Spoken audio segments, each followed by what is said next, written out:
दोस्तों, जिसने अमेरिका पर भरोसा किया उसको नुकसान उठाना पड़ा। अरबों ने अमेरिका पर भरोसा किया कि अमेरिका हमें बचाएगा, लेकिन सबसे बुरी तरह से अरब ही फंस गया। यह बात आपको दिख रही होगी, लेकिन आपको बता दूं, अमेरिका के अखबार खुद कह रहे हैं। आपकी स्क्रीन पर अमेरिका के अखबार का एक स्क्रीनशॉट है, जहां अमेरिका के अखबार के अंदर अमेरिकी एक्सपर्ट वॉर एक्सपर्ट्स ने कहा है, जिन अरबों ने अमेरिका पर यकीन किया कि वो उन्हें बचाएगा, आज वही अरब बुरी तरह से सबसे ज्यादा पीटे जा रहे हैं। पूरी दुनिया में आज कुछ डे, इंटरनेशनल कुछ डे मनाया गया। ऐसे में जैसा कुछ डे ईरान में मनाया गया, ऐसा कहीं नहीं मनाया जा सकता। कुछ डे के इस अवसर पर जब ईरान के लोग, ईरान की आवाम सड़कों पर फिलिस्तीन की आज़ादी, बैतुल मुकद्दस की आज़ादी के लिए सड़कों पर थी, तो वहीं इजराइल ने बमबारी की। मैं चैलेंज करता हूं, अगर एक भी ईरानी भागा हो अंधभक्तों की तरह, नहीं, कोई ईरानी नहीं भागा। ईरान का बच्चा बच्चा सड़क पर प्रदर्शन करता रहा और अमेरिका और इजराइल बमबारी करते रहे और नारे लगाते रहे। देखिए,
मेरे दोस्तों, जो कहते हैं कि ईरान डरपोक है, हजरत उनके बाप दादा डरपोक होंगे। अच्छा, कुछ भारतीयों को और अंधभक्तों को ईरान अच्छा क्यों नहीं लगता? क्योंकि बुज़दिल को शेर पसंद नहीं आता। उनको मिट्टी का शेर पसंद है, असली शेर नहीं। सुप्रीम लीडर सर झुकाना कबूल नहीं किया, मरना कबूल कर लिया। इनके बाप की तरह थोड़ी कि एक फोन आ गया ट्रम्प का, पैंट में पेशाब निकल गया। समझ रहे हो? ये उसके मानने वाले हैं, इसलिए ईरान की बहादुरी इनसे हजम नहीं हुई। और सुनिए, ये मंजर देख लिया कि बमबारी के बीच ईरानी भागे नहीं, और अंधभक्तों का कंपैरिजन इन बहादुरों से। हाय, अभी दक्ष चौधरी को पुलिस प्रशासन ने पकड़ के सुअर बनाया है, समझ रहे हैं? और शासन प्रशासन अगर ईमानदार हो जाए तो ऐसे सबसे दूर भागते हुए नजर आए। ये तो यहां इसलिए उछल रहे हैं क्योंकि सरकार इनको सपोर्ट करती है। और जिसको ये मानते हैं, जिस सरकार को ये मानते हैं, उसका हाल आज देख लो ईरान ने क्या किया है, जबकि ईरान की हमसे कोई लड़ाई नहीं है। ठीक, अब आपको बता देना चाहता हूं कि ये जो प्रदर्शन हो रहे हैं, इस प्रदर्शन में ईरान के नेशनल सिक्योरिटी काउंसिल के हेड अली लारिजानी, जो इस वक्त ईरान के सुप्रीम लीडर के बाद सबसे ताकतवर व्यक्ति है, ईरान को यही आदमी चला रहा है। सोचिए, जनता के बीच जहां अंधभक्तों का फादरलैंड का प्रधानमंत्री है, नेतन्याहू बंकर से बाहर नहीं आ रहा है, डोनाल्ड ट्रंप अपने स्टेट को छोड़कर नहीं जा रहा है।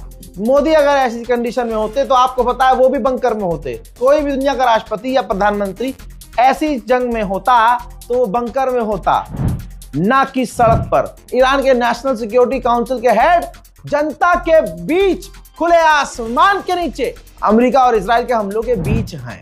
उधर डोनाल्ड ट्रंप अलग ही जोन में है। अमेरिकी मीडिया ट्रंप के खिलाफ बता रहा है, अमेरिका के लोग ट्रंप के खिलाफ प्रदर्शन कर रहे हैं, पूरी दुनिया देख रही है कि अमेरिका पिट रहा है, लेकिन ये अलग चरस गांजे का नशा करके G7 से कह रहा है कि ईरान सरेंडर करने वाला है, जबकि पुतिन से और पाकिस्तान से और अरब से कोशिश करवा रहा है डोनाल्ड ट्रंप की ईरान सीज फायर कर ले। मैं तो कहता हूं ईरान सीज फायर ना करे जब तक डोनाल्ड ट्रंप के आगे एक शर्त रख दे ईरान कि जब तक ट्रंप खुद माफी नहीं मांगेगा जंग नहीं रुकेगी। मेरे दोस्तों, हमारा प्रधानमंत्री खुद पार्लियामेंट नहीं जाता, जरा सी बात हो जाती है तो औरतों से डर जाता है कि औरतें मुझे मारेंगी इसलिए मैं नहीं जाऊंगा हैं। और स्पेन की पार्लियामेंट के अंदर भाई साहब दूसरे देश के राष्ट्रपति को जलील किया जा रहा है और उसके बाद अपनी सरकार के सामने सवाल उठाया जा रहा है। स्पेन की मेंबर ऑफ पार्लियामेंट अपनी गवर्नमेंट को कोसते हुए कह रही है कि आपको क्या लगता है, अमेरिका ने 160 से 70 बच्चियों को कत्ल कर दिया, क्या उनकी माएं तुमको दुआएं देंगी? क्या तुमने उनकी माओं की कोख नहीं उजाड़ी? क्या अमेरिका ने यह सही किया है? दुनिया के सामने सब सच आ चुका है कि अमेरिका ने यह जंग शुरू की है और मासूमों को कत्ल किया है। हमारी सरकार घटिया है जो अमेरिका का साथ दे रही है। मेरे दोस्तों, उधर तुर्की के मिनिस्टर ने कहा है कि हमारी एक शिप को ईरान ने स्ट्रेट ऑफ हॉर्मुज से गुजरने दिया है जब हमने IRGC से फोन पर बात की, उन्हें मनाया। वहीं ये देखिए, मोदी का जो मिनिस्टर है लेजर आई वाला, उसने ट्वीट करके बताया है कि बीती रात जो है ईरान से बात हुई है, लेकिन आप ये देखिए कि ये नहीं बताया और न ये कहीं लिखा है कि तेल पर बात हुई है, स्ट्रेट ऑफ हॉर्मुज पर बात हुई है। सिर्फ इतना लिखा है कि एक और बातचीत हुई है ईरान के विदेश मंत्री से लास्ट नाइट और रिश्तों पर और ब्रिक्स रिलेटेड इशू पर बात हुई है। दो चीजों पर, ब्रिक्स और रिश्तों पर।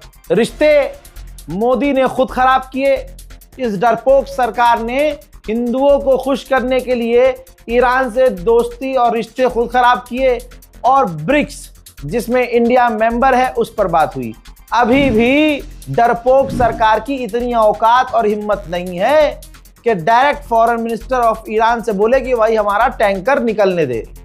और कहने वाले ये कह रहे थे कि एक कॉल करेंगे मोदी जी और जंग रुक जाएगी। मोदी जी कॉल कर चुके हैं, मोदी जी में हिम्मत नहीं आई कि भाई वो तेल वेल की बात कर सकें। उन्होंने बस अपना मुंह छुपाने के लिए, बात शुरू करने के लिए, सिर्फ बात शुरू करने के लिए बात कर ली कि तो भाई इसके बाद जो है बातचीत का रास्ता खुल जाएगा।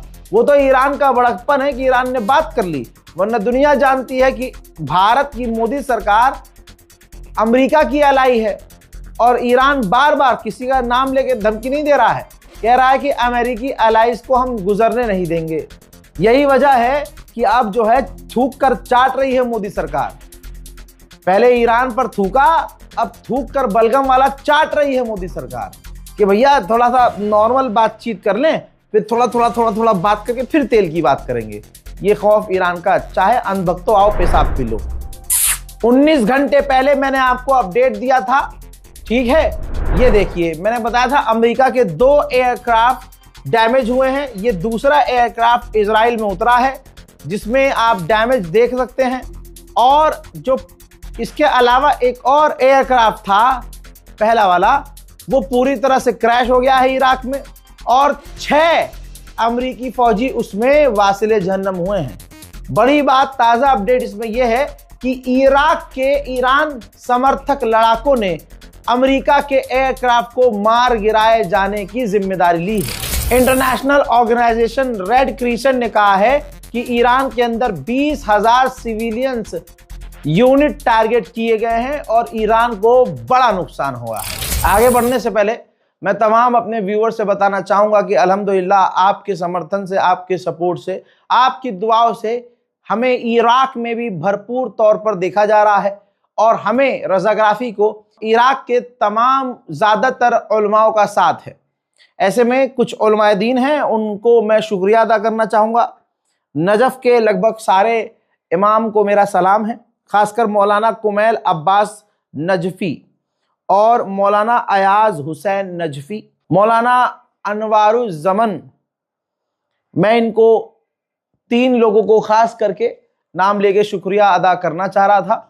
आप लोगों से गुजारिश है कि इसी तरह से सपोर्ट करते रहिए और तमाम इराक और ईरान के जितने भी उलमाए दीन हैं, मैं सबका शुक्रिया अदा कर रहा हूं जो मुझे सपोर्ट कर रहे हैं और अपनी दुआओं में याद रख रहे हैं। अमेरिका फिर अपनी बातों से पलटा। अमेरिका ने कहा कि ऐसा कोई सबूत नहीं मिला है जिससे साबित हो कि रशिया ईरान की मदद कर रहा है। ब्राजील के राष्ट्रपति लूला ने कहा है कि हमारे पास ना परमाणु है, ना ड्रोन है, ना हमारे पास ज़्यादा एडवांस साइंस है, ना हमें परमाणु चाहिए, लेकिन अगर हम एडवांस नहीं हुए, अगर हमने इन तमाम चीज़ों को हासिल नहीं किया तो आज एग्जाम्पल आप देख लीजिए, हमें भी कब्जा लिया जाएगा। मेरे दोस्तों, फादरलैंड, जी हाँ, मोदी के फादरलैंड ने ऐलान किया है कि हाँ, हमने ईरान के लॉन्चर्स को तबाह कर दिया था, लेकिन अभी भी ईरान पूरी ताकत से मिसाइलें दाग रहा है। लीजिए,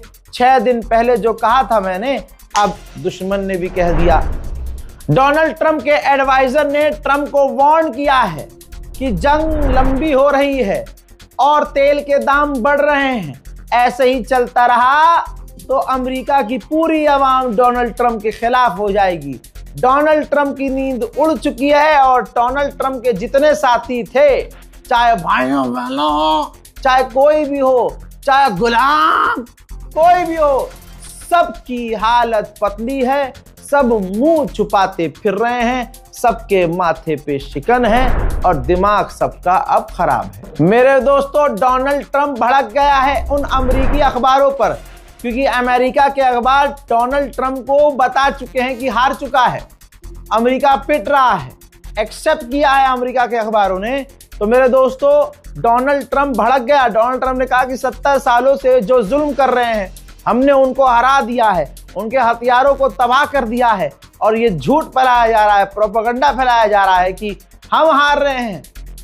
जो 70 साल से जुल्म कर रहे थे, मैंने उनको मिटाया है, हमने उनके हथियार खत्म किए हैं। दोस्तों, ये बौखलाहट बता रही है कि ईरान जीत रहा है। फिलहाल के इस रिपोर्ट में इतना ही। इस रिपोर्ट को शेयर कीजिएगा जल्दी जल्दी और चैनल को सब्सक्राइब कीजिएगा। और अंधभक्तों, आज पेशाब वशाब पिया ताज़ा कि नहीं? कभी भी चाहिए हो किसी भी इंसान से आप, क्योंकि ये तो हमारे यहाँ वेस्ट है, तुम्हारे लिए पिए है, ये पीने लायक है, तो जबरदस्त तरीके से एकदम बासी मुंह पिया करो, मजा आएगा। हमारे लिए तो रुआवजा काफी है। फादरलैंड गो